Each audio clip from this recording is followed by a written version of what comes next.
Happy birthday to you. Happy birthday to you.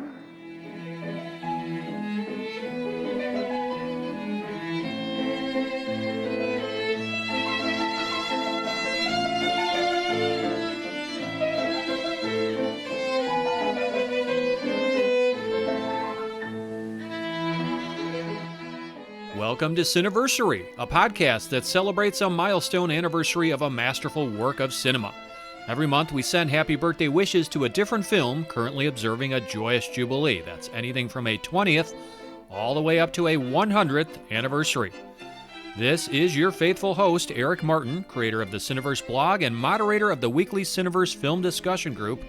And if you're just discovering our program, welcome. If you're a regular listener, we are excited to have you back.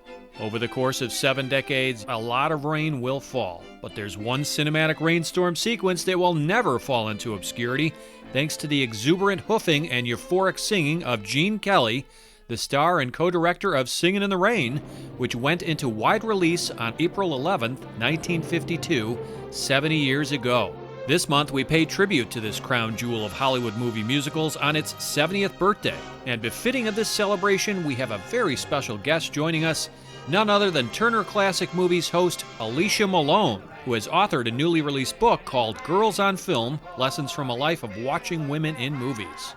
Alicia and I will examine why Singin' in the Rain remains a bona fide classic 70 years later, why it still matters, its cultural impact and legacy, and what we can learn from all this genius singing and dancing today. Immediately following my chat with Miss Malone, I'm going to visit briefly with Brian Eggert. He's the film critic, essayist, and owner of DeepFocusReview.com. Brian and I will discuss the collaboration between Gene Kelly and his co-director on this film, Stanley Donen, as well as Kelly's unique approach to what he called Cinedance. So ahead of these discussions, let's eat our vegetables for a moment and get a better sense of when, why, and how Singin' in the Rain happened, courtesy of our friends at Wikipedia. Singin' in the Rain is a 1952 American musical romantic comedy directed and choreographed by Gene Kelly and Stanley Donen, starring Kelly, Donald O'Connor, and Debbie Reynolds, and featuring Gene Hagen, Millard Mitchell, and Sid Charisse. It offers a lighthearted depiction of Hollywood in the late 1920s, with the 3 stars portraying performers caught up in the transition from silent films to talkies. Singin' in the Rain was originally conceived by MGM producer Arthur Freed, the head of the Freed unit responsible for turning out MGM's lavish musicals, as a vehicle for his catalog of songs written with Nacho Herb Brown for previous MGM musical films of the 1929 to 1939 period. Screenwriters Betty Comden and Adolph Green wrote one entirely new song, Moses Supposes, with music director Roger Edens providing the music. Freed and Brown wrote a new song for the movie as well called Make 'Em Laugh. Some of the songs, such as Broadway Rhythm, Should I, and especially Singin' in the Rain itself, have been featured in numerous other films. Singin' in the Rain was only a modest hit when it was first released. According to MGM Records, during the film's initial theatrical release, it made $3,263,000 in America and Canada and $2,367,000 internationally, earning the studio a relatively paltry profit of $666,000. It was the 10th highest grossing movie of the year in 1952 in the United States and Canada. O'Connor won the Golden Globe Award for Best Actor, Motion Picture, Musical, or Comedy, and Betty Comden and Adolph Green won the Writers Guild of America Award for their screenplay, while Gene Hagen was nominated for the Academy Award for Best Supporting Actress. Now, Singin' in the Rain has since been accorded legendary status by contemporary critics, and it's often regarded as the greatest film musical ever made, and one of the finest films ever created, as well as the greatest film made in the Freed unit at Metro-Goldwyn-Mayer. It topped the AFI's Greatest Movie Musicals list, and is ranked as the 5th greatest American motion picture of all time in the American Film Institute's 2007 list. Also, Singin' in the Rain places number 16 in the AFI's 100 Years, 100 Laughs list, and individual songs place high in AFI's 100 Years, 100 Songs list, including Singin' in the Rain, number 3 on that list, Make 'Em Laugh, number 49, and Good Morning, number 72. In 1989, Singin' in the Rain was one of the first 25 films selected by the United States Library of Congress for preservation in the National Film Registry for being culturally, historically, or aesthetically significant. In 2005, the British Film Institute included Singin' in the Rain in its list of the 50 films to be seen by the age of 14. In 2008, Empire magazine ranked it as the 8th best film ever made. In Sight and Sound magazine's 2012 list of the 50 greatest films of all time, Singin' in the Rain came in at 20th. And this picture earns a flawless 100% fresh rating on Rotten Tomatoes, where its average critical score clocks in at 9.3 out of 10. Okay, so go grab your trusty umbrella and come with me now as we take a stroll down memory lane and revisit Singin' in the Rain's original theatrical trailer.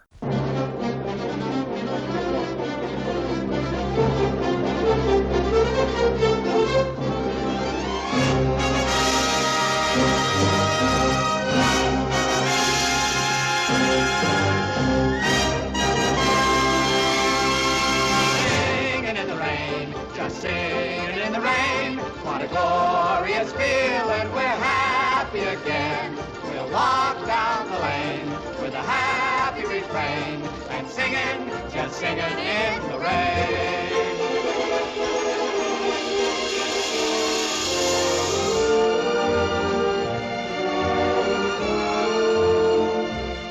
Hold it, Dexter.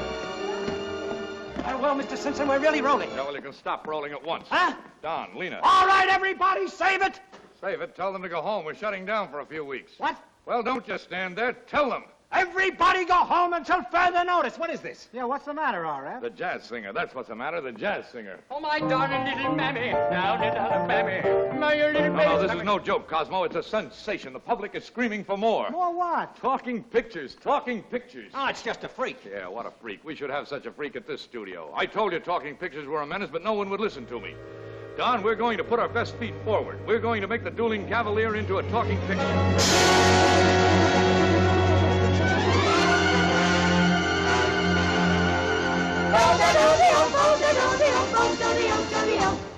Beautiful girl, you're a lovely picture. You were meant for me. All I do is dream of you the whole night through.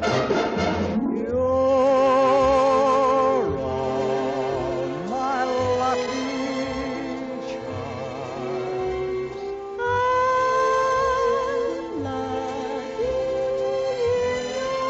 your eyes. There's a fiddle ready for love. I can jump over the moon up above. There's a fiddle and ready for love.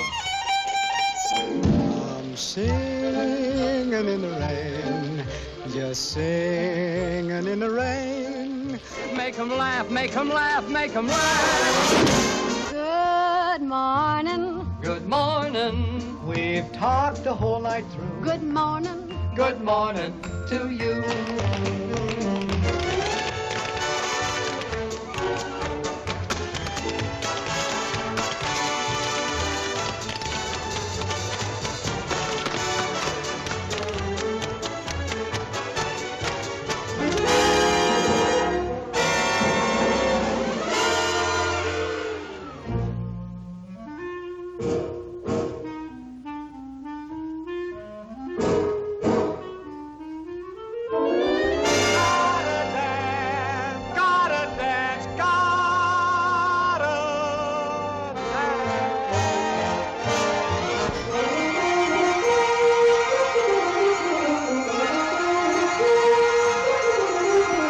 Broadway rhythm, it's got me. Everybody dance. Broadway rhythm, it's got me. Everybody dance.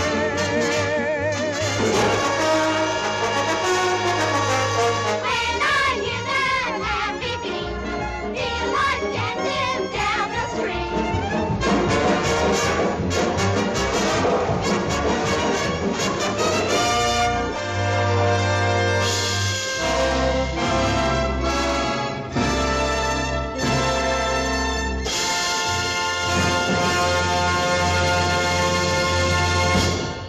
I'm going to go out on a limb here and assume that most of you have taken a gander to Singin' in the Rain in full or at least in part. But for those who have never gotten their feet wet with this picture, now is your opportunity to go see what all the fuss is about and finally view the movie.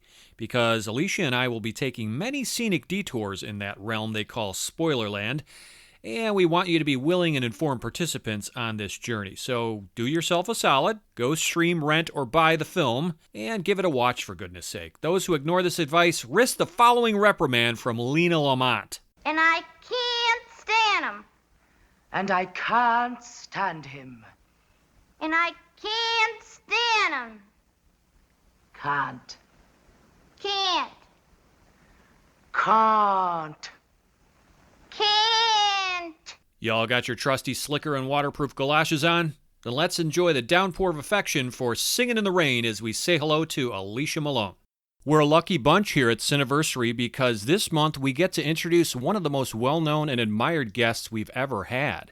It's none other than Turner Classic Movies host Alicia Malone, author of the books The Female Gaze, Essential Movies Made by Women, Backwards and in Heels, The Past, Present, and Future of Women Working in Film, and her newest work, released earlier this month, Girls on Film, Lessons from a Life of Watching Women and Movies. Alicia, we're thrilled to welcome you to our podcast. Thanks so much for agreeing to appear on Cineversary. Thank you so much for having me. You've had such wonderful guests, so I feel like I'm in esteemed company. Oh my goodness, you're continuing a lucky tradition of fantastic guests, and again, we so appreciate you being here. And it's for a great movie, of course, a shared beloved film, Singin' in the Rain, celebrating its 70th anniversary this year. So, Alicia, take us back to when and where you recall first seeing Singin' in the Rain, and tell us what you love about this film and why it's important to you. Well, I don't remember exactly how old I was because it was one of the many classic films I watched when I was young, influenced by my dad who loved films and also my sisters who always watched classic films. And, you know, my dad just had so many VHS tapes filled with classic movies that he'd recorded from television. And Singin' in the Rain was one of them, and it was on high rotation. So I feel like it's always been part of my life. I've grown up with this film and I still watch it probably once or twice a year whenever I need to pick me up. But initially, I was just so struck by the joy of the film.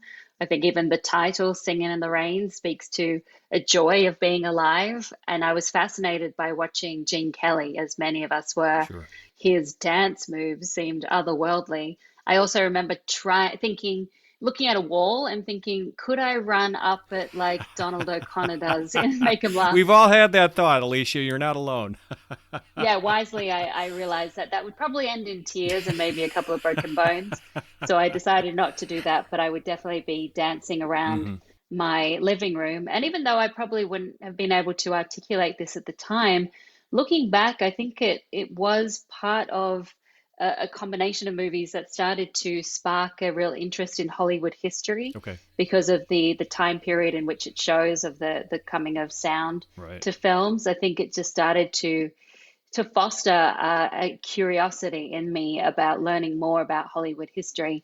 And here we are today, still doing the same thing. Oh, fantastic. Yeah, you mentioned in your new book that you turned to comfort films like Singin' in the Rain during the pandemic lockdown. So how many times do you think you've seen this movie in your lifetime, if you were to guess? Oh my gosh, I cannot even begin to estimate. It's so many times, and it's the kind of film that sometimes I'll just put on in the background, and it makes me feel, like you said, comforted. Yes. I think it has nostalgia for me on many different levels, one being just my own tendency to have a nostalgia for a past that I wasn't really a part of, looking at Hollywood history through rose-colored glasses and wanting to be part of that glamorous world of Hollywood as is fantasized about in this movie. But also the fact that it takes me back to the times when I watched it as a kid, that pure joy of watching films, that initial spark of love for classic films. It makes me feel safe in a way, which is an interesting word to use, but it makes me feel calm and happy. And I think also just knowing the film so well, I can quote the movie. I can also quote all the bits in between that are quite funny to me. Like, for example, at the beginning of the movie, when Zelda, played by Rita Moreno, arrives on the carpet and there's everyone screaming for Zelda, and there's this one guy that pops up and he's like, Zelda, oh, Zelda. That always made me laugh as a kid. It's something I continue to laugh at every time I see it. So I think I can't estimate how many times I've seen it, but it's just a never-ending presence in my life. Right. I'll even be on a plane, and if it's offered in the plane offerings, I'll put it on. It's just something that I cannot stop watching for whatever reason. Wow, does TCM have their own airline? Because I've never been offered that on a jumbo jet. That would be wonderful. I know. Well, Delta is doing better, I have to say, with their classic selection. It was pretty dire for a while, but now they've had several films, and Singin' in the Rain at one point was on there. Oh, what a treat that would be. Yeah. All right, Alicia, so why is this film worth celebrating 70 years later? Why does it still matter, and how has it stood the test of time? To me, I think it's because it is both a time capsule of a past of Hollywood that no longer exists, and also it's a celebration of the heyday of the studio era and the MGM musical. It shows off all of the attributes that we love about these musicals and to their best abilities. This was the studio system working at its peak. Yes. You've got the stars, the dancing, the sets, the costumes, so much to enjoy, but also it speaks a lot, like I say, to Hollywood history. It works as kind of a loving tribute to the silent film era. It doesn't make fun of silent films necessarily, and it shows the real struggle that happened in Hollywood, particularly with silent film actors when they had to make the transition to sound. Right. So I think as well as being a very entertaining film, it's also one that tells some truths about Hollywood history and how film had to evolve with the coming of sound.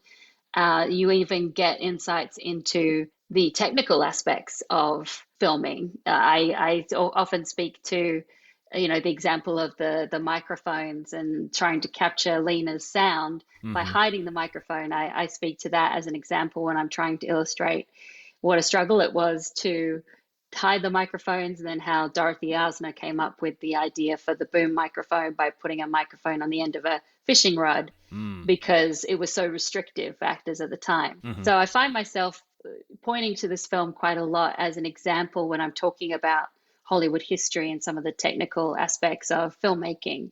And so in that way, I think it continues to be valuable, particularly at a moment when we're speaking about the future of cinema. What is it going to look like post-pandemic, if we ever reach post-pandemic?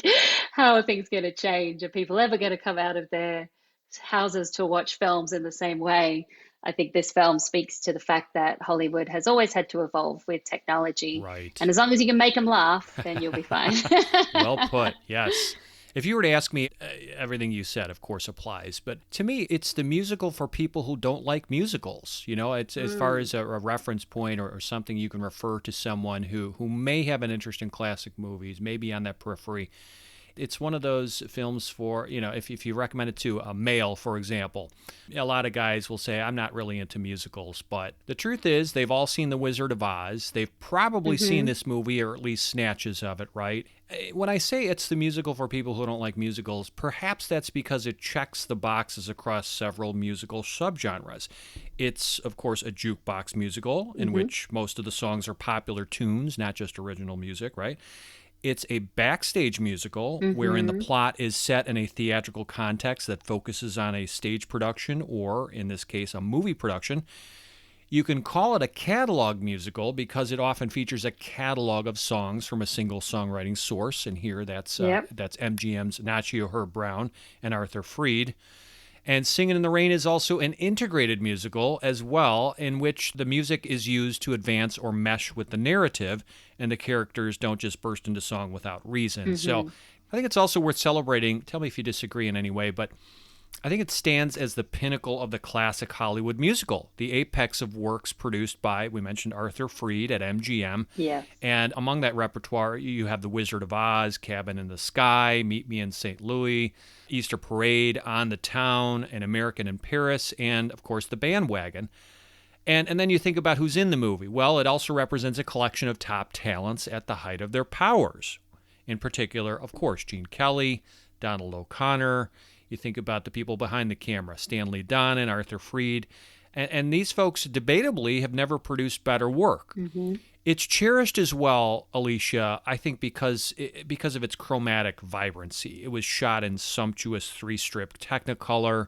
It really pops in so many different sequences in the film, particularly for me, the Broadway melody sequence and the beautiful girl montage. Oh, yes. That's where you really see those primary colors come to life. Yes, I completely agree. And that's one of the things I loved about it as a child was that it does have that fantasy Hollywood musical look with the sumptuous Technicolor. And you're right in that there's so much mastery involved in taking this catalog of disparate songs and turning them into a cohesive storyline. Yes. Some of the numbers are, like you say, integrated and push the story forward and develop the characters. Some, like Broadway Melody, sort of come out of nowhere in a fantasy sequence, but they all work so well. And I think it's true what you say with people not enjoying musicals liking this film, because I know one of the major complaints from people who don't like musicals is the fact that it is so unrealistic that people suddenly burst into song to share their feelings. Right. This film also makes fun of that at the same time. And the story in the film and the film itself seem to echo each other. How do we take these songs and make them into a musical? And then for the story of the film, how do we make the Dueling Cavalier into a musical? How do we suddenly insert songs in there that make sense? And also have modern dances and things that speak to modern audiences and be a period piece.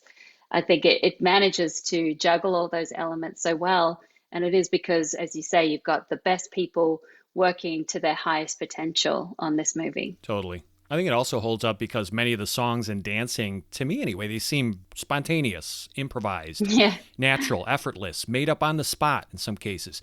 Many of these songs serve as musical representations and articulations of a character's emotions, of course. A case in point is the Moses Supposes song. That scene looks and feels a bit silly because Don and Cosmo apparently find the lessons ridiculous and can't take the teacher seriously, so they treat the scene and the instructor somewhat irreverently, right? While Broadway Rhythm, on the other hand, it plays as kinetic and urgent, suggesting that the need to dance is essential for practical as well as personal reasons. So you got a lot of infectious energy, enthusiasm, playfulness that pulses through these numbers, and I can't speak for you, but for me, I just can't help but tap my toes, hum along, share many of the emotions felt by these characters. Yeah, absolutely. I mean, I appreciate the feeling of genuinely falling in love because Kelly sells it so well during the titular dance sequence that when he's stomping around in the rain, I've had that feeling before. I might not have done a little rain dance after walking a girl home or something like that, but I felt that feeling and I can relate. Absolutely. It's impossible not to smile while watching Gene Kelly play in puddles like a kid. And his dancing and his choreography, one of the reasons that I've always loved him is that he has such a playfulness to it. Like you said, there's times when it feels improvised, but he genuinely looks like he's having fun. He's having a blast dancing, and you feel that it's infectious. It comes through the screen. Completely. And, then I always, even just when I rewatched the film, a couple of weeks ago, I watched the film and then I found myself trying to tap dance around my house and realizing I have no talent for tap dancing. Well, I got to give you credit. I would never attempt that, but I can always fantasize. He sure makes it look easy, does he not? Exactly. He brings such an ease to it. And of course, he was incredibly innovative in what he did with dance on screen. Yes. And I love what you were saying about how Singin' in the Rain serves as a kind of a minor history lesson, if you will, and how early movies were made, loosely documenting the problematic transition from silence to talkies. It demonstrates how the machinery of movie making pulls off the magic trick, how microphones, lights, cameras, backdrops, and other elements function to help create a film. And because it was set in 1927, that very pivotal year when the first talking movies were released, it serves as a compelling period piece that helps Singin' in the Rain from maybe feeling outmoded or outdated. It feels very anchored as a period piece, and they can have fun with that, as you were talking about, too. So you consider that the movie business continually confronts times of change and challenging periods of technical transition. Back in the 50s, it was the rollout of 3D and widescreen. In more modern times, it's the initiative to install digital projection systems and compete with streaming and all these other things. And so, like you said, Hollywood and the entertainment business is always going to go through some times of change. So that's another way in which this movie and its message can stay evergreen and fresh. Yes, I completely feel that. It shows the persistence of Hollywood and the way in which we love Hollywood. Why we turn to Hollywood films is because it is all an illusion. It's all a fantasy. Right. There are all these machinations happening behind the scenes to make us believe what we're seeing on screen is true. But at the end of the day, we just want to laugh. We want to dance. We want to experience love, and we get to do that through movies. I love also the way that this film is quite specific in showing the technical aspects of filmmaking. You think about, like I said, the microphone scene, Yes. but even that they explain how that you go into the sound, the microphone, and it goes into the wire, and then it's recorded onto a record. And that was the way sound was done in early sound films. And also the idea of ghost singers, when we have Kathy Selden filling in for Lena's voice, makes you think of someone like Marnie Nixon, who was never seen on screen. She was an incredible singer, but her voice was heard on screen in My Fair Lady and West Side Story and The King and I. She was dubbing for these famous stars who got all the credit for their acting and their singing and dancing, and it was her behind the scenes singing. So film has always been an illusion. Yes. And presented that to audiences, and I think that's why we love films, is we get to enter into this dreamlike world. Yeah, you think about a character like Kathy, who kind of represents those poor souls who languished in obscurity without credit, often kind of work behind the scenes, as you said, as ghost singers and elsewhere. So, yeah, this, again, it serves as a really great early Hollywood kind of history lesson in some ways, and a practical lesson, too, like you were talking about in terms of some of the technical issues that they had to deal with. But I also liked how you were talking about, you've noticed something new, it seems like, maybe every time you see the movie or every few times. I noticed that on this recent rewatch, I really paid more attention to some of the comedic lines, which it's easy to just primarily think of Singin' in the Rain as a stellar dancing and memorable music movie. But it's loaded with great, comedic zingers and lines.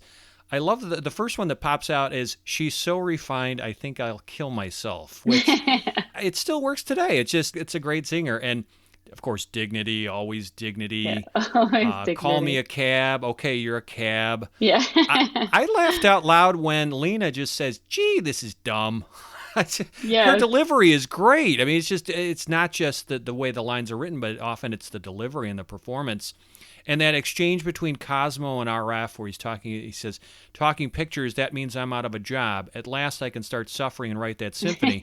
And then RF says, "You're not out of a job. We're putting you in as head of our new music department."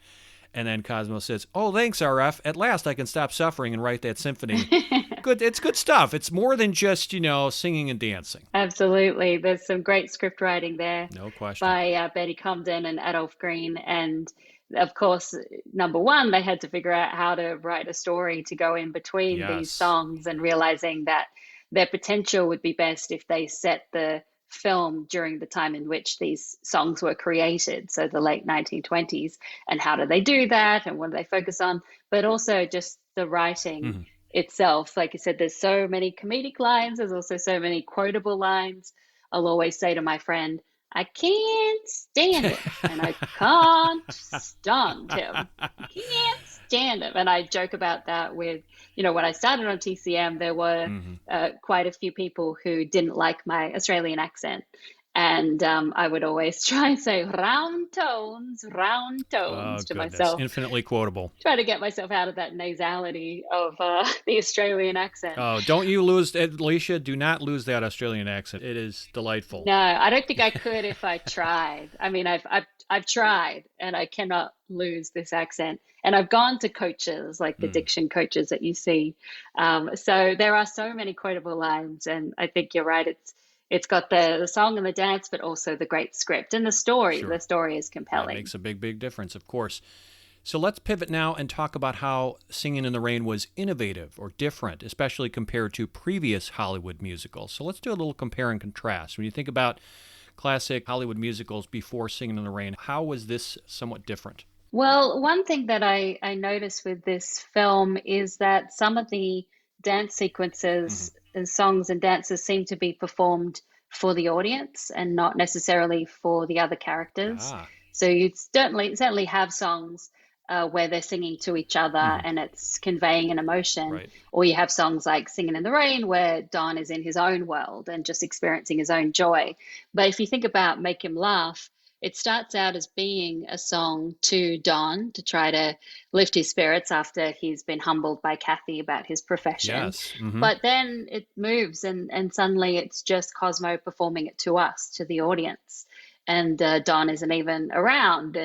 And so I think that's really interesting. I don't really have the research to compare, how much or little that happened before Singing in the Rain, Uh-huh. but it's just something that stands out to me that several times they do play to the film audience and you feel like you are part of the story or you're being told something instructive like make them laugh, entertainment isn't clowning worthwhile, popular entertainment is Hmm. is still worth going to and still worth seeing. It's not just about the high entertainment of the theater, but just songs and dances and making you laugh has a place. It seems like they're trying to communicate something to the audience at the time. And maybe it is because in the 1950s they were worried about television. They had to kind of show that it's hey, audiences, it's still worth seeing films on a big screen. No, hey, that's a great take and one that I didn't think of before. So, Mm, yeah, I really like where you're going with that. And it makes me think about it a little bit differently now in terms yeah. of, dancing or singing to the audience. I was really intrigued in trying to find answers to this question about how this movie was perhaps different from predecessors. So, Mm. here are some things I kind of unearthed. Singing in the Rain apparently did integrate different types of dancing. You have tap, you have ballet, ballroom, jazz, can, and of course a more athletic style of hoofing and movement that, for instance, maybe breakdance and hip hop dancers can appreciate nowadays. At least that's kind of what I learned watching some of the bonus features and reading some things online. Mm. Singing in the Rain also showcases some of the best male tandem dancing ever, in my opinion, as well as three-person dancing with Debbie Reynolds included. Kelly, O'Connor, Reynolds, they make it look easy. We've talked about this. Even though it was very challenging work, you hear about the behind-the-scenes stories of how her feet were bleeding and Oh bursting yes. blood vessels, and Kelly being a taskmaster who was really difficult to work with. But yeah, choreographing, executing these dance moves, extremely challenging. Amazingly, Reynolds, I didn't know this, but she had no professional dancing experience before being cast, although she was a skilled gymnast. Mm-hmm. It was also her first starring role in a musical, so what pressure? I mean, I can only imagine being in her shoes what that must have been like. Mm-hmm. But, rare for a 1950s musical, most music in the film is recycled. We were talking a bit about this. All but two of the 15 songs, in which case we're talking about Moses, Supposes, and Make 'em Laugh, were used previously in movies, mostly between 1929 and 1939. That's kind of interesting Mm. because the music came first, then the story, then the screenplay. The musical actually has a solid plot with an intriguing narrative as opposed to so many previous song and dance pictures. And the story was written directly for the screen. It wasn't based on a stage musical. So these are some ways in which Singing in the Rain was a little bit different. Yeah.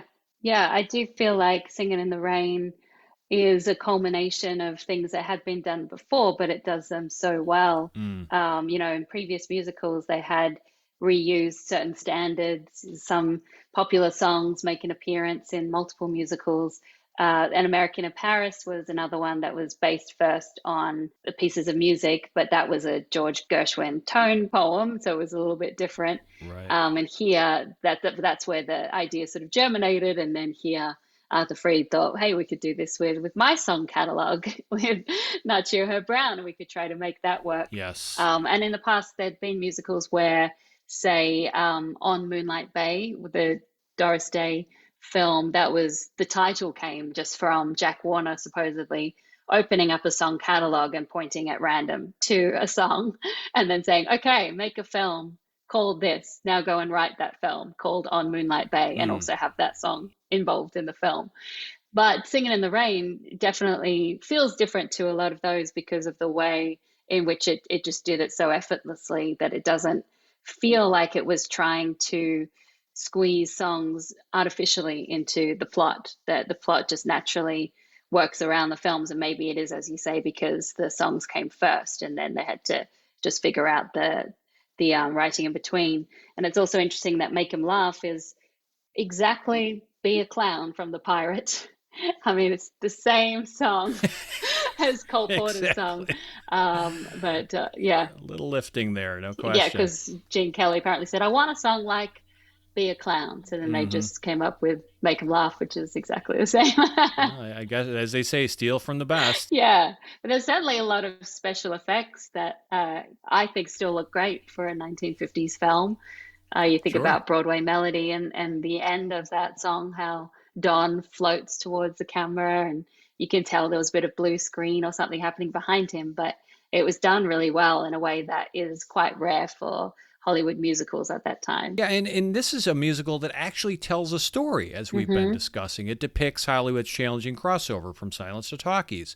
And we learn how the sausage is made, the placement of the microphones, the lip syncing, synchronizing the picture and sound. You have a traveling cyclorama, I guess is what you call it, in the background. The importance of test screenings, stiff competition between the studios, and the degree to which Hollywood actors were commodities owned by the studio. Recall, for example, that Kathy is obligated to perform because of her contract with Monumental Pictures. So again, how the sausage is made. And we mentioned Janine Basinger earlier. I want to quote her from her book, The Movie Musical. She said, "It's a film about film history, and its musical numbers comply. Make 'Em Laugh with Donald O'Connor doing an amazing tour de force of slapstick dancing is about the violence of American silent comedy. Moses Supposes is like a Marx Brothers routine set to music. You Were Meant for Me is a gentle self-parody of typical love duets in movies, showing all the props used and how audiences are manipulated by them. Beautiful Girl is a tribute to a 1930s Busby Berkeley number, and Good Morning uses an old song as a setting for an imaginatively choreographed tap routine that displays several different types of movie dancing. All the numbers are about movies except All I Do Is Dream of You and the title tune." I found that kind of interesting and a good excerpt to kind of quote I here. love that. Yeah. Yeah. And then lastly, as an interesting point here, consider how Singing in the Rain stands as an uncommon example in this era of a metafilm, kind of a movie within a movie that comments on the creation, editing, and distribution of motion pictures. Exhibit A is, this film is chock full of references and nods to previous movies and filmmakers, and savvy watchers can have a lot of fun looking for the breadcrumbs. Like we said, the majority of tunes had been featured in previous Hollywood musicals. In fact, this was the 7th time the song Singin' in the Rain was used in a film, I found out. You said Make 'Em Laugh riffs on a Cole Porter song, Be a Clown, from 1948's The Pirate. There's a movie nod. The movie uses plenty of antique props and older sets employed in earlier films, like Kathy's jalopy being a fixture in the Andy Hardy series with Mickey Rooney. R.F. Simpson, the studio boss, and the musical director character of Cosmo were kind of loosely modeled on Arthur Freed himself. The Dancing Cavalier director, Roscoe Dexter, is patterned after musical filmmaker Busby Berkeley. The film mentions 1927's The Jazz Singer, credited as the first feature-length talking picture. And the action scenes in The Royal Rascal, well, they use footage from the 1948 film The Three Musketeers. So there's lots of different examples of nods to movies and it being a metafilm. Exhibit B is that, of course, Singin' in the Rain lampoons and lionizes Hollywood and show business, hinting at the warts and all truth behind filmmaking with comedic criticism, while also, of course, glorifying the glitz and the glamour and the glory days of the studio system and early popular entertainment. And Exhibit C is that there's even a meta-irony in this film, because we see how Lena's voice is dubbed by Kathy, who is the better singer, but Debbie Reynolds' singing voice is actually dubbed by a singer named Betty Noyes, if I'm pronouncing her correctly, in 2 songs, Would You and in part of You Are My Lucky Star. Now, that's meta, Alicia. Very much so. Yeah, I think that speaks to so many reasons why I loved this film. from a kid, and then as my growing interest in film history started to explode, I mean, just getting to make those connections was so worthwhile to me. Funnily enough, when I saw it as a kid, I didn't understand the concept of a period film. So I really thought that it was a film set around the 1920s when this was happening. I didn't understand that it was a 50s film looking back. But as I grew up and I started to encounter a lot of the examples used in the film, like the jazz singer, I was able to again sort of harken back to the movie and say, oh, yes, that's right. They explained that in Singin' in the Rain as being the first talkie picture that really was popular and started the trend towards talking pictures. There's so much in here. Variety articles that pop up show the importance of the trade magazines of the time. Right. You have the people thinking that sound films were just a fad, and that's very much what many people in Hollywood were thinking, that sound was not going to be part of motion pictures. It was just a temporary trend, like 3D ended up being in the 50s. And so there's so much packed in here. And that's why it's always a worthwhile experience, as I say, to learn something or see something different every time I watch it, because my own knowledge of film history grows and I can make those connections. And that's always so much fun. That's another reason I love Bad and the Beautiful, movies about movies. Yes. Is because it's fun to play the guessing game of who these characters might be based on. And you had a lot of that meta-criticism going on in the early 50s with, you mentioned Bad and the Beautiful, of course. Sunset Boulevard. Exactly. All so About Eve to some extent. Yeah. Yes. So there was something in the ether at that time. So let's talk briefly about ways in which Singin' in the Rain was influential on cinema, comedy, or popular culture. Of course, we can point to things like influences or things that may have sprung up in the wake of Singin' in the Rain. In modern times, you think of films and TV shows like Moulin Rouge or High School Musical and its sequels, the musical Chicago, The Artist, which won the Best Picture Oscar 11 years ago, Rock of Ages, La La Land, which suddenly sprung up in the past few years and reinvigorated the classic Hollywood musical for a new generation, and the TV show Glee. So these are some obvious things that spring to mind. Are there any others that you can think of that maybe you personally enjoyed or were a fan of? Well, I mean, I think it's just influenced so much in popular culture that it's almost hard to pinpoint ways in which it hasn't infiltrated, particularly the way that dance is shown on screen. One that comes to mind just because of the fact that we have her as a special guest at the TCM Film Festival. Paula Abdul is going to be there to introduce Singin' in the Rain. Oh, terrific. And she was so inspired by Gene Kelly. And I remember seeing her video for Opposites Attract, where she dances with the cartoon character, much like Gene Kelly did in Anchors Away with Tom and Jerry. Right. And she also had that Diet Coke commercial, where she danced with Gene Kelly again. I remember that, yes. I think on the town, or maybe on the town or Anchors Away. And also Cary Grant appears in that Coke commercial, so she's obviously very inspired by classic Hollywood. But I think it inspired so many dancers and artists. And it's one of the movies that I love showing younger people, because everyone knows the example of Gene Kelly dancing in the rain, even if you haven't seen the film. Right. You know that reference. And it's so much fun to show someone who has never seen the film before and get to experience that through their eyes, where they note all of the ways in which this has been copied. Of course, The Artist, like you mentioned, very much has that same storyline. La La Land, I was excited when I saw La La Land that not only you have that big fantasy sequence towards the end, that's exactly like Broadway melody, right, but you also have smaller moments like Ryan Gosling and Emma Stone walking through the studio lot with lots happening behind them. And that is the same as, Don and Cosmo walking through the lot and going past all of these different sets. No question. Or there's a tiny moment where Ryan Gosling spins around a lamppost. And so you can't help but think about Gene Kelly, of course, in those moments. So I think it's influenced so much that it's so hard to define exactly where its influence starts and stops. Totally. Singin' in the Rain showed how efficiently and effectively you could advance the narrative, too, through dance and music. You ponder how most, if not all, of the songs follow logically from a character's motivation or a previous explanation, Alicia.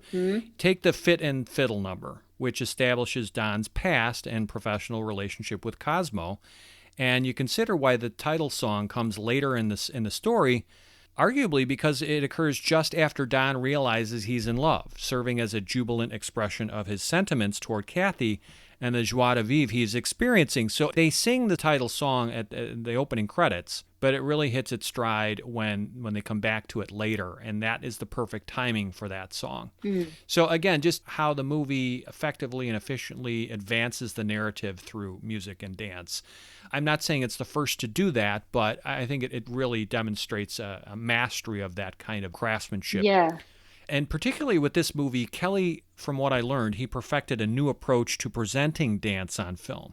Now, according to Kelly himself, he had said that I tried to do things uniquely cinematic that you couldn't do on a stage.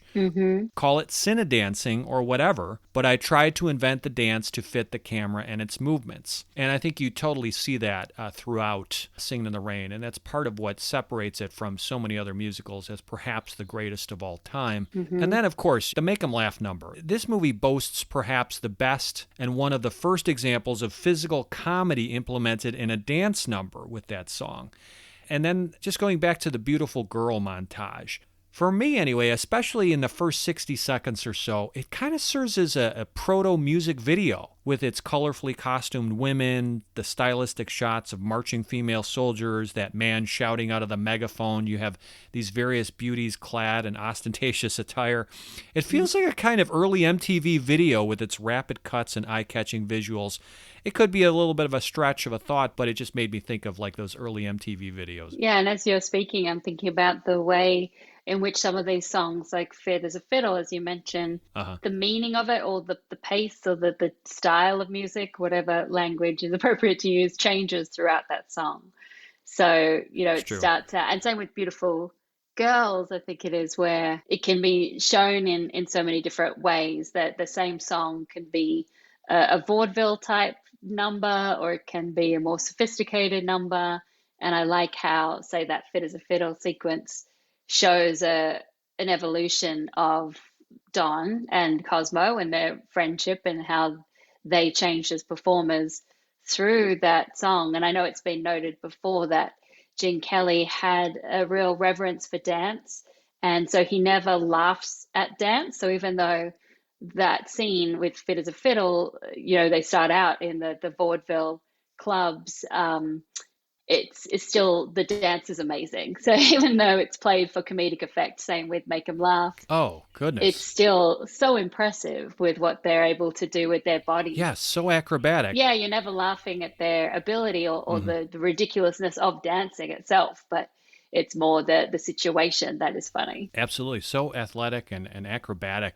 Make 'em Laugh is a tour de force of physical comedy and sheer acrobatics, of course. But yeah, that Fit as a Fiddle, it really drives home the point that these guys were in tip-top shape, of course, but also just the prime of their careers in terms of performers and entertainers. Yeah, Kelly was 39 at the time, and I'm 40, and I feel like, how was he able to do such athletic things with his body? This is what separates the greats from the wannabes. There's a reason why LeBron James is still playing at the peak of his powers, and he's toward the end of his 30s. So yes, and I also don't know the technical words for various dance moves, but in Fit as a Fiddle, I mean, and I say Donald O'Connor is right up there with Gene Kelly, not quite, of course, as incredible a dancer as him, but he's really impressive and fits Gene Kelly in a way that many other co-stars struggle to do, to be on his level. But there's a moment where they're doing Fit as a Fiddle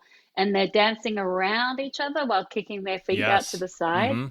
I would love to learn how to do that, because that looks so much fun. My knees are aching just thinking about that position. I know. I think I could do one circle and I'd be like, more than me. Okay, we need to take a break. Yes.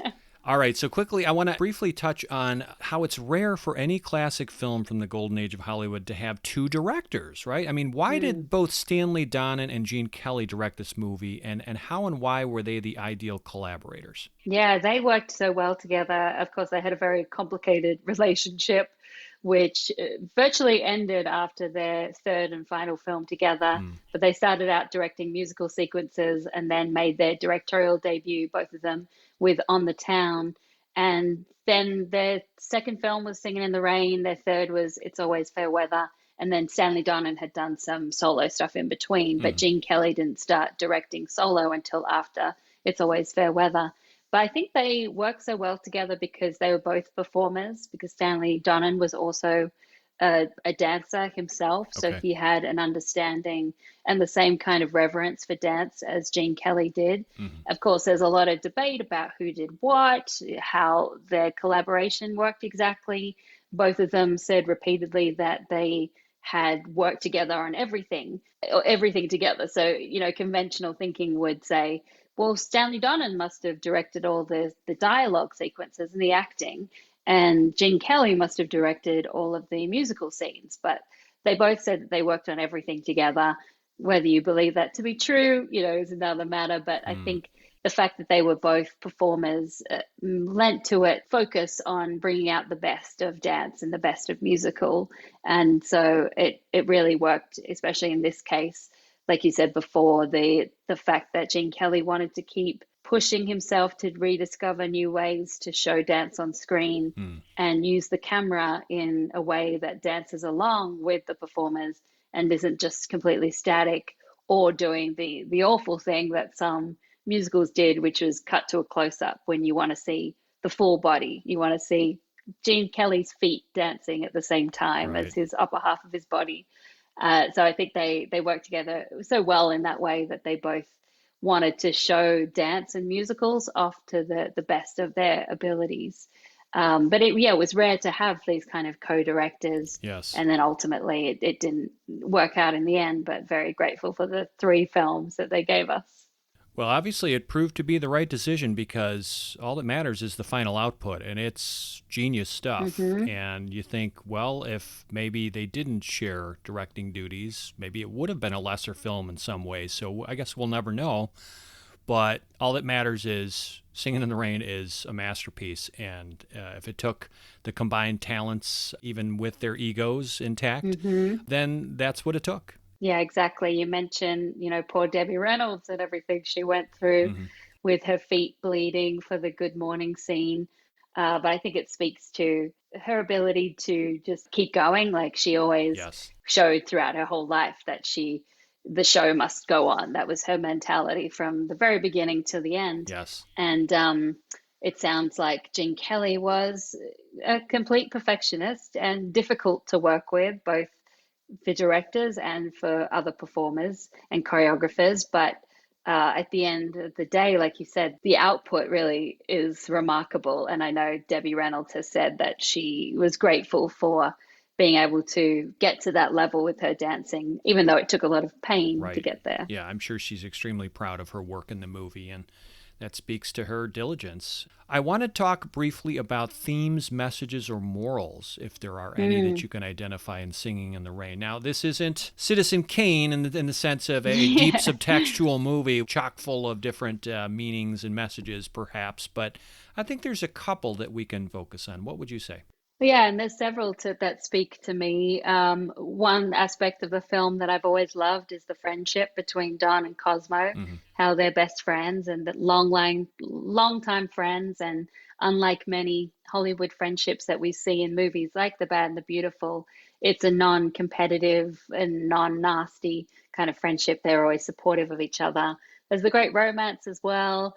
But something that I notice more acutely lately, because I was thinking about this theme for my new book, is about the facade of Hollywood. Sure. And that's something I noticed when I moved to LA. You know, I was very caught up in just the surface idea of Hollywood and trying to pick out landmarks and people and things that were familiar from films I'd seen. And then towards the end of my time living in LA, I felt like it was much more of a facade, and I was playing a part in the facade by creating a sort of persona. But this really has a value to the facade, that everything is an illusion.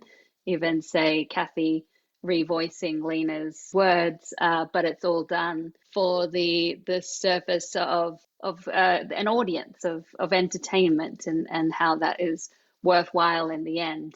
I mean, there's so much when you see, like we were talking about the scene where Don and Cosmo walk past all the different sets that are happening, and you realize how during the silent era, because they didn't have to worry about sound, you could have these sets really close together, and you see how one backlot can change into various different scenarios. Exactly.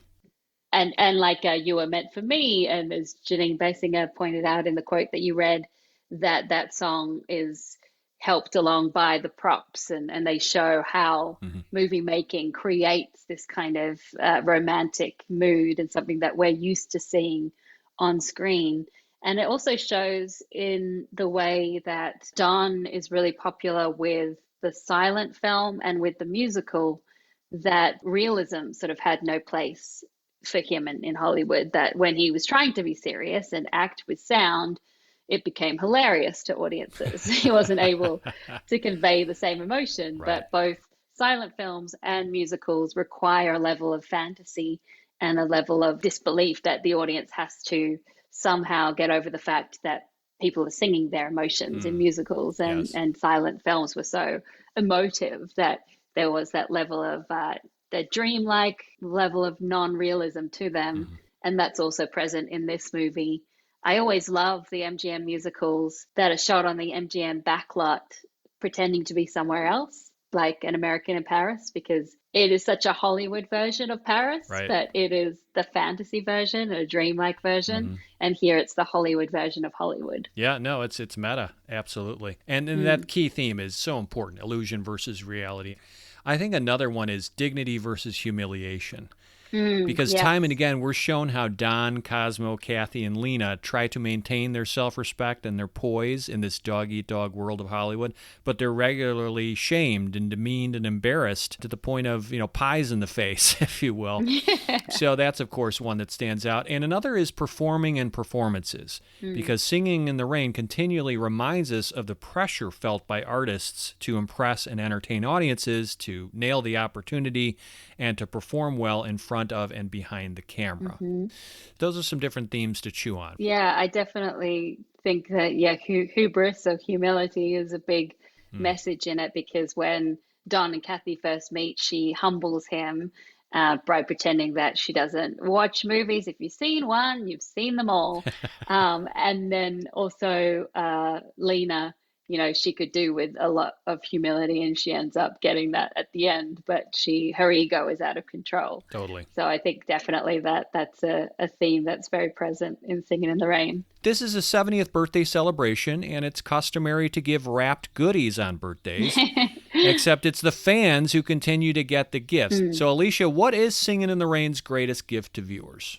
Oh, I think it is just the comfort that we were speaking about before, and the sheer joy. Just the idea of singing in the rain. The rain is something that we think of as being a great discomfort. We don't want to get wet. We want to run out of the rain. We want to stay inside. And to see Gene Kelly dancing in the rain just speaks to how we can be present and have find joy in our life, no matter what discomfort it throws our way. But throughout the pandemic, I definitely heard from many TCM viewers who were like me and turned to this film as a way to comfort themselves through great tragedy and uncertainty in the world. Wow. And I think that is a way in which it is a very precious gift that continues to give to audiences, because that's so valuable to have a piece of entertainment that you can turn to and just escape your own life for a minute, step into the fantasy, smile and laugh and think about better times when you watch the film. So that is what I would say is the greatest gift. Yeah, so true and well said. I believe this movie has three greatest gifts. It's hard to decide which one's better or more treasured than the others. The first is, for me, fittingly enough, the title track Dance in the Downpour by Gene Kelly, which is easily the most memorable music and visual from the film. It's one that transcends time. It's referenced in pop culture to this day. And not only is this a logistical and technical triumph of mise-en-scène, but Kelly's emotionally animated footwork and physical exuberance are unforgettable. We've certainly seen him do maybe more athletically impressive movements to music. This may not be his most complex choreography ever, yet it's the most believable dancing I've ever seen from Gene Kelly, because it feels and looks like the way a young man might behave upon first realizing that he's smitten with someone. We may not be able to tap tirelessly and flawlessly across the wet pavement like Mr. Kelly, but we can relate to the sheer joy that electrifies his legs and gives his feet wings. We can recall times in our youth when we stomped around giddily in rain puddles and twirled an umbrella, right? You simply can't help but grin by the song's end and feel young again. That's what I believe. And I'm occasionally reminded, Alicia, of the power and lasting influence of this number when I visit the produce section of my local supermarket. So every so often, while perusing the rows of carrots, radishes, kale, and spinach, I'm startled by the sudden operation of an automatic overhead irrigation system in the supermarket that will play the disembodied voice of Gene Kelly singing this song as the veggies are delicately misted. And it's little wonder why my produce is so crisp, fresh, and tasty. After all, it's a Hollywood icon that has serenaded them. So I contend that this song is Kelly's best vocal performance among all his films as well. Great singing. Greatest gift number 2 is, of course, Make 'em Laugh. It never fails to deliver on that title's promise. Donald O'Connor is a sheer force of nature with his funny business here. His pliant, slapsticky, superhuman performance speaks for itself. This was the film, Alicia, and this was the scene that got my son to sit down for and pay attention to classic films back when he was 5 years old, and 1,000 other Disney flicks were vying for his attention. So he just loved Make 'em Laugh. He just kept repeating it over and over and over. And greatest gift number 3 is the Broadway melody sequence for me. It's an uber colorful medley of fanciful fantasy that blends several discrete dancing and musical styles. And it doesn't exist in the character's reality. Don recommends inserting it as a showstopper within, the re-edit of The Dancing Cavalier. Narratively, however, it functions as a crucial turning point in Don's ability to reveal his emotions to Kathy.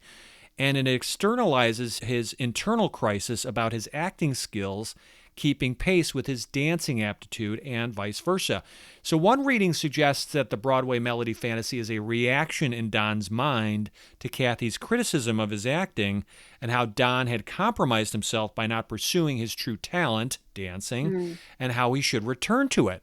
But regardless of your interpretation of it, you just think about the garish hues, the elaborate steps, the balletic brilliance, nimble camera movement. Sid Cherie. Yeah, I mean, the sheer number of moving parts in Broadway melody are stunning, making it a kind of self-contained masterpiece within a masterpiece. So I could go on forever about greatest gifts. There are more than this, but those are the 3 that totally stand out. It's the gift that keeps on giving, this movie. I agree. I'll just add one more, and that's, of course, Debbie Reynolds. This being her debut at 19 years old. I mean, she showed her prowess for acting and dancing and singing, and she is also a gift that keeps giving with all her performances. I got to speak to her really briefly once. I was at the Telluride Film Festival, and I was sitting there, and someone was talking to Debbie Reynolds on the phone, and they said, "Hey, do you want to speak to her?" And I was like, "Okay." All I could say was, "I love you." And then she was like, "Thank you, darling." And then she was like, "Can you put me back on the phone?" Yeah. I was like, "Okay, thanks, bye." Well, you got the point across. That's the important thing, right? Well, tell us more about your new book, Girls on Film, including what it's about and why you wrote it, Alicia. Yeah, this is my 3rd book, and I wanted to challenge myself this time around by adding more of my own personal story. It's something I get asked about all the time. People say, "How did you get into classic films?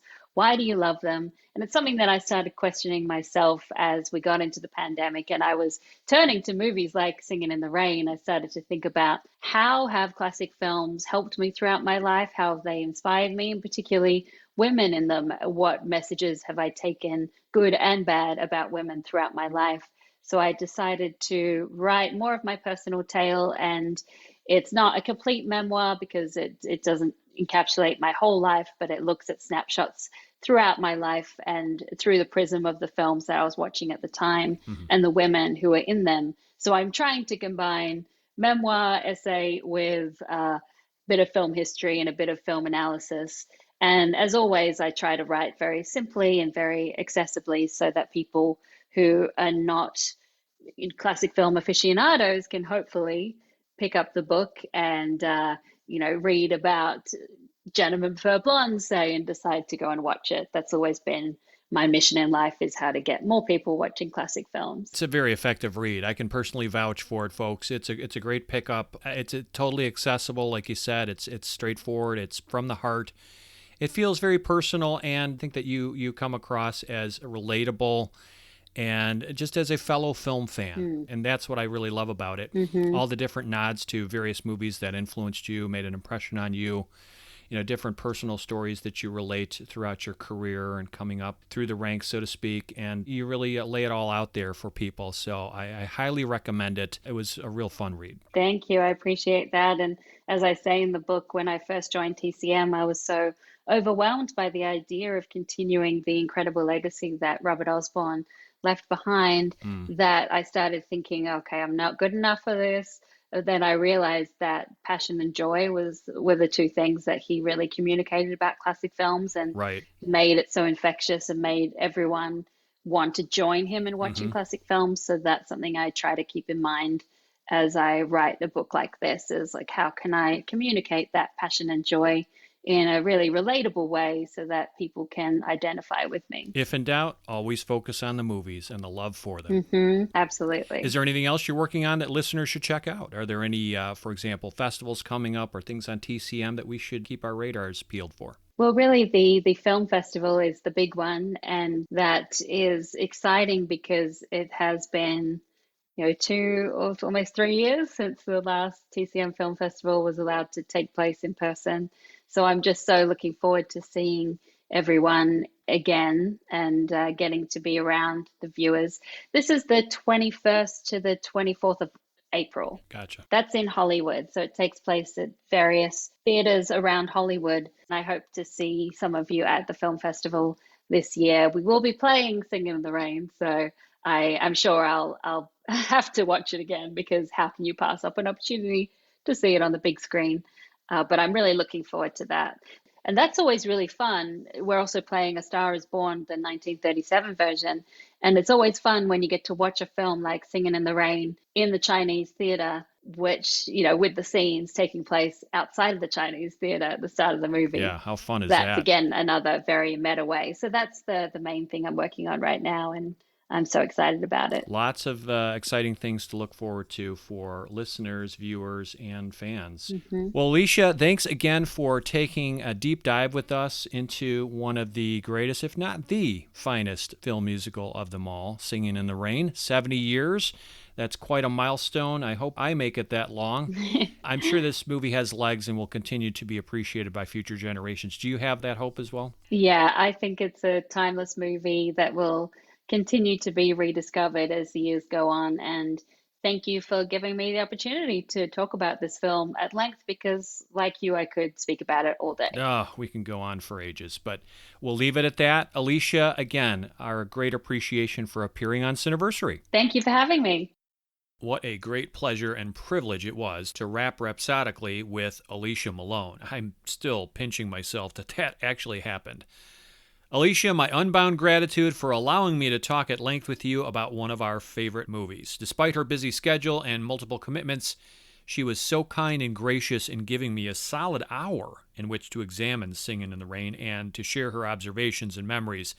So thank you, Alicia. Next, as promised, stepping up to the Cineversary microphone is Brian Eggert. It's my pleasure to welcome Brian Eggert to Cineversary. Brian is the writer and owner of DeepFocusReview.com, one of my favorite sites that offers in-depth essays on classic films. He's also a Tomato Meter approved critic, a member of the Society for Cinema and Media Studies, Minnesota Film Critics Alliance, and Online Film and Television Association. Brian, I'm thrilled to have you on our show. Welcome. Yeah, thanks for having me, Eric. I'm honored to be here.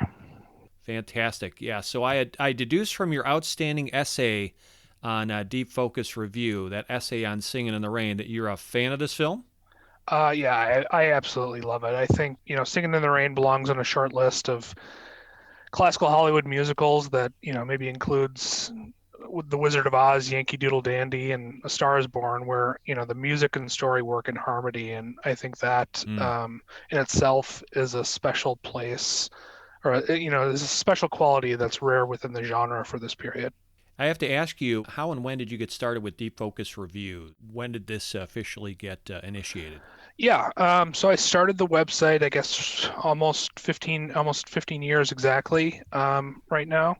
And it was just kind of a, on the side passion project. And then it slowly, became something more serious, started to get press recognition. And, as you mentioned, I'm a Tomato Meter approved critic now. So, but I like to keep it, I like to be independent because I don't like to take assignments. And usually I want to avoid things that I don't want to write about or that don't interest me. Okay. So I love to have that sort of independence. But I do have, pretty broad tastes, everything from, classic Hollywood to cult horror to international and art house cinema. So my readers get a little bit of everything. That's what I really admire about your site is it's not strictly classic Hollywood films that you focus on. You'll do a deep dive into a more contemporary movie across different genres, which is really cool. And you really, really take your time to think deeply and cite some key sources in your bibliography, which you actually provide. A lot of people don't do that on their blogs.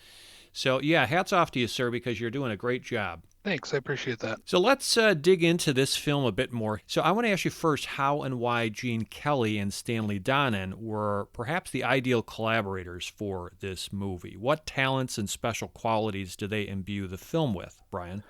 Yeah, so I mean, Kelly was a born dancer. He grew up training in his family's dancing school in Pennsylvania and performing on the stage, and that's really where Arthur Freed, whose unit at MGM was responsible for most of the studio's musical factory products, found him. And so Kelly came to the screen with this passion for dance. He really cared about representing the diversity of dancing styles. And he was trained in everything from tap to vaudeville to ballet and everything in between. And he really wanted to bring that to the screen. And eventually he got enough control to where he could do that. And then by contrast, Donen was a born filmmaker who had an appreciation for dance. He studied dance and actually pursued a career on Broadway. And ultimately the technical aspects of filmmaking, those interested him most. But it was on Broadway during I think the 1940 production of Pal Joey that Kelly met a teenage Donen and convinced him to join him in Hollywood as an assistant.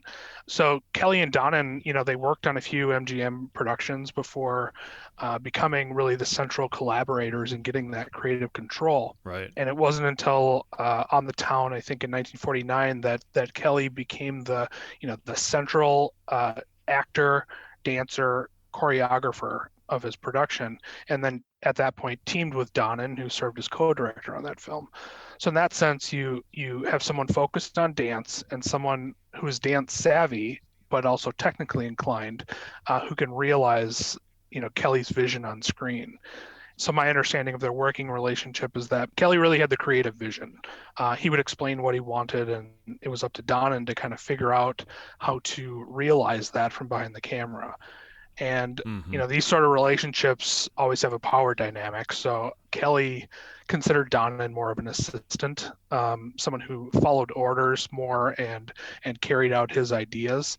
Though I suspect Donen had more input than Kelly, would claim, especially given how effervescent much of Donen's later work would prove. Ultimately, though, I think it was Kelly's vision that gives Singin' in the Rain its special quality, which is rare relationship between the dancer, the narrative, and the viewer. Few other musicals of the era have this, and Donen, while creative, was more, I think, of an innovator than a groundbreaker like Kelly. Donen could take someone's ideas and improve upon them, which is a rare gift. And in some cases, he could mimic them very well. For instance, I think that's why they often say that, Donen created the best Hitchcock film not made by Hitchcock with Charade, because he could look at Hitchcock's style and mimic it and try new things and make it lighter. As I said, that's a rare gift. It's interesting now that I think about it, because the year before Singin' in the Rain, it was An American in Paris that won the Best Picture Oscar, and of course really charmed audiences everywhere, shone the spotlight on Kelly as this master dancer who was also big box office, of course. Yeah. But yet that collaboration with Vincent Minnelli was not a co-directing collaboration. Do you know anything about that in terms of, was it strictly Donen that Kelly wanted to co-direct with on a couple of these films. I'm just curious in terms of the timing of coming off of An American in Paris, in which he did not have a directing credit. Yeah, so my understanding is that he could have more creative control over what was done. Minnelli was more of a storyteller, and Kelly was more of a dancer, and those things were separate. My understanding on that film is that Kelly had control over, the dance sequences, and Minnelli sort of dominated how they were shot. That would make sense, yeah. And there was a little bit more of a separation. I mean, it's a very good movie, but I would say that watching it today, I don't feel as emotionally invested in An American in Paris as I do Singin' in the Rain. Yeah, I would agree. I just love the music in American in Paris because I love Gershwin so much, but I understand where you're coming from with that sentiment. Yeah, and it's a very typical musical in the sense that it's very stagey, and you kind of have this sense that you're going to a show and you're seeing something that you can only see on the screen. But I guess when I think about that film, I don't think about the story. I don't think about the emotions that it makes me feel. All right, let's dovetail back to Singin' in the Rain specifically. So your deep focus review essay on the film talks about Cinedance. I really enjoyed this part of your write-up. Please describe what Cinedance is, what Kelly was going for, and how he achieved his Cinedance goals in Singin' in the Rain. Yeah, so ultimately, Cinedance is a way to use formal techniques to allow the viewer to better appreciate the dancing on screen by creating a harmony between the dance and the narrative using every technical means at their disposal. So it goes back to, architect Louis Sullivan's form follows function maxim. Musicals usually focus more on the pleasures of song and dance and not so much on the narrative. So here, Kelly conceives this idea of Cinedance as a novel take on the form follows function idea. This stems from one of the problems with stage musicals being that there's a distance placed between the viewer and the dancers. If you're sitting in, let's say, the 10th row of Hamilton on Broadway, there might be 5 or 10 performers on stage. Each of them is doing their thing. And as a viewer, you're bound to miss a few flourishes or individual performances because your eyes are moving around and scanning the stage. And while you're trying to get a handle on everything that's going on, you might miss some of the emotional oomph of the story. So this is obviously one of the basic differences between, film and stage, and film can direct the eye to a specific spot, but that's not always done in movie musicals. So I mean, many Hollywood musicals from this period focus more on the spectacle of the song and dance of the story, very similar to what we were talking about with An American in Paris. Narrative is second. Singin' in the Rain, though, has this harmony of song, dance, and stories that few musicals of this era have. The standard musical of the time, Top Hat, Stormy Weather, Seven Brides for Seven Brothers, really anything by Busby Berkeley, are meant to, whisk you away into their musical qualities. You're watching for the showmanship, for the production values, and maybe not so much the emotional impact. And then they're based on Broadway musicals of the time. So there's this quality of a movie musical of this period being the equivalent of going to see a show. And many of those shows were like Broadway melody pictures that just have various tunes in there that were popular at the time. And they write a very thin narrative around those songs, those popular songs. And there you go. There's your movie. That's very true of Singin' in the Rain too, because all of those songs were written beforehand, but they're just written in a way that better integrates them into a narrative. And then, kind of as an aside, I guess the typical way that Hollywood musicals are shot prior to Singin' in the Rain was to choose a panoramic shot to capture a lot of action, to capture a lot of spectacle, as opposed to following with a single performer. And you would sometimes get lost, just like you would on this watching a stage production, in the grand design or the spectacle of the dance. So much so that the emotions fall short. Personally, I think this is why a lot of people don't like musicals. Yeah. They tend to seem pointlessly blithe or overly focused on singing and dancing. People break into song for no reason, and oftentimes there's just not a lot of substance to them because it's so focused on the spectacle.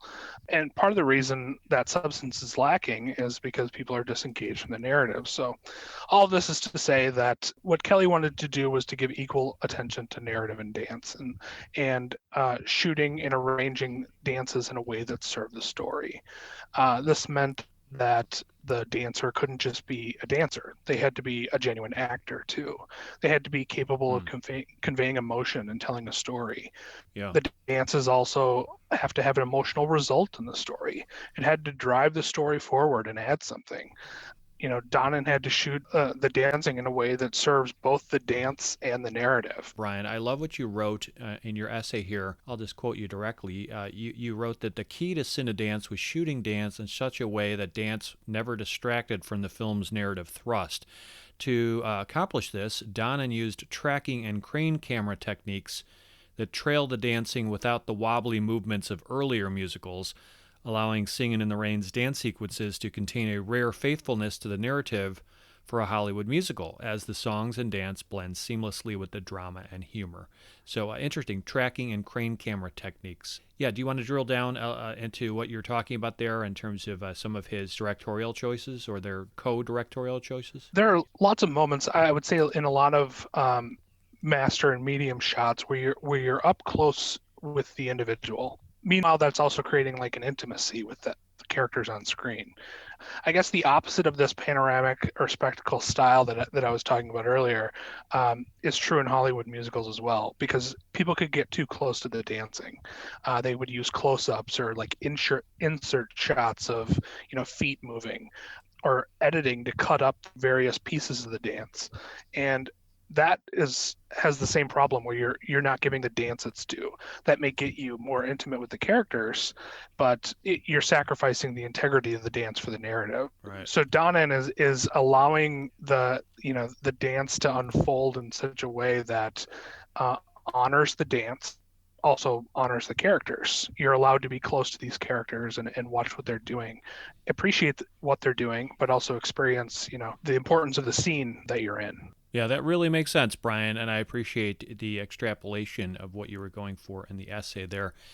Can you point to any other ways in which Kelly and Donnan were innovative in their choreography, their dancing, or their filmmaking here? Anything that we haven't touched on yet as far as innovative approaches to producing Singin' in the Rain? Yeah, so kind of going back to that form follows function idea, I think, and we haven't mentioned them yet, but Betty Comden and Adolph Green, who wrote the screenplay, they're finding ways of integrating characters and scenes within the narrative so that they're not just these frivolous interludes like so many musicals before had done. They're not just dance for dance's sake. They really have a place in the story. And so, Donnan's camera follows the dancers, is really keeping with like Kelly or Donald O'Connell framed so that we can see their skill, as I mentioned. Each song in its way is also dealing with, the crisis of Don Lockwood experiencing, moving from the silent era to sound filmmaking. And some of the songs like Make 'Em Laugh or Moses Supposes focus on the goals and work of being entertainers. Some songs are about falling in love, like Singin' in the Rain, and some like You Were Meant for Me are about relationships with the characters. And that's just one thing that's so interesting about most of these songs is that they, as I mentioned before, they were written a decade earlier by Arthur Freed and Nacio Herb Brown, but they were integrated so well into the story by the filmmakers. Yes. One thing I love about Singin' in the Rain is this ambition that Kelly had of using the film as a Broadway review of dancing styles. Where some musicals focus on one type of music or dancing style, this one has ballet. It has, tap. It has Cosmo's wild slapstick dance sequence from Make 'Em Laugh. Yeah, you're right. And it has, whimsical scenes that feel like you're in a dream. And yet it's all very grounded within the story. Everything has a purpose, and what's more, a self-aware purpose, which is one of the reasons that I love this movie so much. So, for instance, when the movie fades into this elaborate, 8-minute Broadway melody ballet sequence, which is for a lot of people, where the movie loses them. For me, it's in service of, Don's ideas about the dancing cavalier, this movie that he wants to make. Yes. And this is what he envisions for the production. So it's not just a frivolous, even though it is, it's not just a frivolous scene. For that 8 minutes, the viewer appreciates the sequence's various dance styles, but there's always a point to it.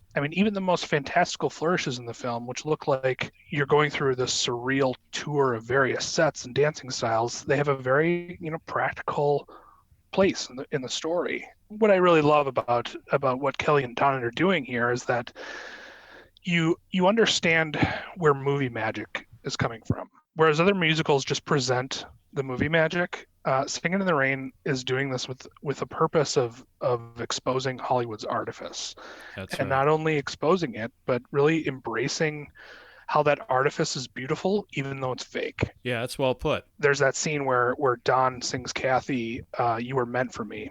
You see him turning on the lights and the fans on a soundstage, and he's making the setting beautiful. We're seeing, all the tricks of the trade, and it doesn't make it any less entrancing. It's still beautiful, even though we can see, that going on. It's like seeing, the great and powerful Oz behind the curtain and still finding his tricks impressive despite you knowing that he's pulling the levers. Right. It's just a fascinating way of deconstructing the musical. So well put. Was there anything else about Singin' in the Rain that you wanted to mention here before we conclude? So many genres today have become very postmodern and self-referential, and that doesn't happen a lot in musicals. The musicals today are still pretty relatively straightforward. Right. Aside from Jacques Demy musicals like The Umbrellas of Cherbourg or Young Girls of Rochefort that are playing with the musical format in interesting ways, we're getting straightforward Disney musicals, or we're getting all those musical biopics that are happening today, or even something like La La Land, which I think is pretty straightforward. Yeah, throwback. Yeah. The one recent musical that I can think that is doing something meta is like Walk Hard, the Dewey Cox Story, which is, I think is a genuinely good musical, but it's also deconstructing the format like this. So, ultimately I think, Singin' in the Rain is kind of just the ultimate MGM musical. It's telling us what we love, or reminding us what we love about movie musicals, and yet giving us a story about the making of a musical. That's really rare. Brian, that was a great encapsulation. I thank you, sir. I really love your site. I hope listeners will go check it out. Again, it's deepfocusreview.com. Brian Eggert is the owner, essayist, author, chief cook, and bottle washer. Exactly, yeah. Brian, it was a wonderful treat to talk to you here, and I hope we can do it again, maybe with another definitive movie. What do you say? Absolutely. You keep up the great work. Thanks, you too. A lot of fun to drill down further into the core of Singin' in the Rain with Brian and learn more about how and why Kelly and Company made it so special. Yeah, Brian, it was great to meet you, and I hope we can powwow again on a future birthday film. Thank you, sir. Time again for standing ovations. This is where I give a shout out to a film, website, podcast, book, television program, or other work that I think would be of interest to classic film lovers just like you. For April, we pivot back to TCM classic movie queen Alicia Malone, who recently launched a monthly series exclusively on YouTube called 1,000 Words. Every episode of this series of short videos features Alicia and a different special guest who discuss a specific topic relevant to film history that has resonance today. Case in point, the first installment focuses on fashion history, in which Alicia and fashion historian Riza Britanna explore wardrobe and clothing choices in classic films and their impact on fashion and pop culture. Future monthly topics of 1,000 Words have yet to be determined, but you'll want to keep this series on your radar because, truthfully, folks, it is both informative and really entertaining, looking at different aspects of movie making from a modern lens. So check it out yourself at tinyurl.com/1000words TCM. Instead of cluttering up our podcast with advertisements, we've decided to ask our listeners for their support. We could use your help to offset the costs to produce Cineversary, which includes expenses like podcast hosting provider fees. If you'd like to make a monetary contribution to the Cineversary podcast in any amount, large or small, we've made it safe and simple by partnering with PayPal to collect the funds. Simply visit tinyurl.com, that's tinyurl.com/donate Cineversary, and click on the Donate button. Any major credit card is accepted, and the entire transaction is handled securely and confidentially by PayPal. Or if you're familiar with PayPal, you can simply send us a payment in any amount you want to cineversegroup@gmail.com, and that's spelled CINEVERSE group@gmail.com.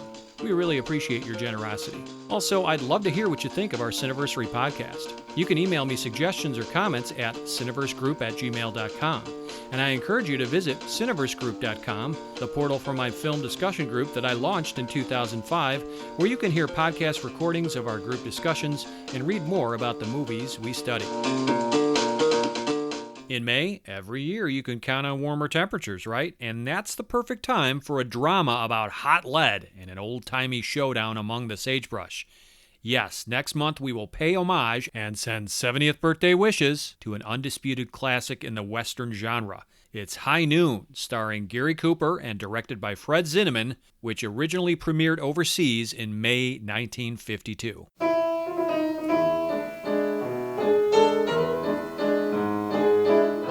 Until then, this is your humble host, Eric Martin, reminding you to butter up that popcorn, live a big screen surround sound life, and cherish those classic movies, because they're not getting older, they're getting wetter. I mean better. Sorry, that's what happens when you have Singin' in the Rain on the brain, right? Thanks again for giving us a listen.